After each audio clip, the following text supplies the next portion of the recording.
अमेरिकी सदर Donald Trump के हालिया दौरे सदारत के इब्तदाई 250 दिनों में 20 लाख गैरकानूनी इमिग्रेंट्स अमेरिका से निकल चुके हैं, जिनमें से लगभग 16 लाख अफराद ने रज़ाकाराना तौर पर अमेरिका छोड़ा, जबकि 4 लाख से ज़ायद को बाकायदा तौर पर डिपोर्ट किया गया।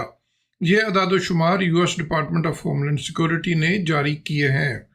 डिपार्टमेंट के मुताबिक सदर ट्रंप की सख्त इमिग्रेशन पॉलिसियों और सेक्रेटरी क्रिस्टी नोएम की क़यादत के तहत अमेरिका में गैर कानूनी मुकीम अफराद की गिरफ्तारी और मुल्क बदरी की कार्रवाइयाँ तेज़तर हो चुकी हैं। होमलैंड सिक्योरिटी डिपार्टमेंट की असिस्टेंट सेक्रेटरी ट्रेशा के मुताबिक अदाद-ओ-शुमार खुद बोल रहे हैं। उनका मज़ीद कहना है कि सिर्फ 250 दिनों में 20 लाख गैर कानूनी इमिग्रेंट्स का इनखला इस बात का सबूत है कि सदर ट्रंप की पॉलिसियाँ मौसर साबित हो रही हैं।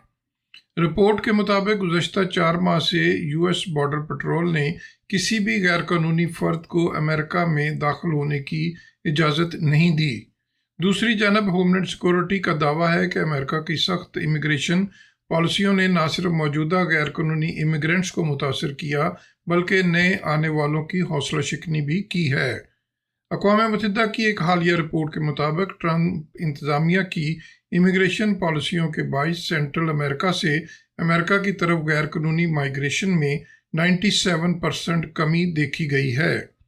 रिपोर्ट में इंकशाफ किया गया है कि 49% अफराद ने ये सोचकर अमेरिका का सफ़र तर्क किया कि अब दाखिला तकरीबन नामुमकिन है, जबकि 46% ने गिरफ्तारी और डेपोटेशन के खौफ से अपना सफ़र अधूरा छोड़ दिया।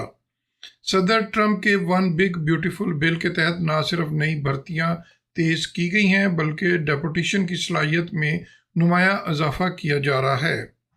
इमिग्रेशन एंड कस्टम्स एनफोर्समेंट को हालिया हफ्तों में 1.5 लाख से ज़ायद दरख्वास्तें मौसूल हुई हैं, जबकि नई भर्तियों में तमाम मुलाजमतें अमरीकी शहरियों को मिली हैं। महकमा दाखिला के मुताबिक नए डिटेंशन सेंटर्स की मनसूबाबंदी भी की जा रही है, जो आइंदा दिनों में डेपोटेशन की रफ्तार को मज़ीद तेज़ कर देंगे। Mohsin Zaheer, New York. Don't forget to like, comment and subscribe.